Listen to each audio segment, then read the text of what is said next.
తల్లే ఒల్లిరుసుకుందే కోడెలాగల్లే యాప పుల్లల షేదు నమిలిందే రామ రామ రామ రామ తలకు పోసుకుందే నా నేల తల్లే అలికి పూసుకుందే ముక్కు సుక్కల్లే సత్తి ముటల్లే సగబెట్టుకుందే బాయి గిర్కన పల్లె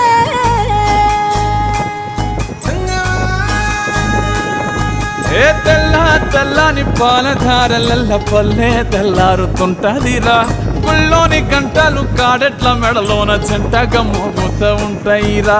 నాగలి భుజాన పెట్టుకుంటే దోస్తులు చెయ్యేసినట్టేరా కొట్టు గోదా పక్కన ఉంటే కొండంత బలగం ఉన్నట్టురా చల్లగాలి మోసుకొచ్చేరా సేను శిలకల ముచ్చట్లు దారి పొడుగు సెట్ల కొమ్మలా రాలుతున్న పూల సప్పట్లు గట్టి మోపులు కాల్వ కట్టులు చెమట సుక్కల్లో తడిసిన ఈ మట్టి గంధాల పల్లెటూరు దీని తీరే అమ్మ తీరే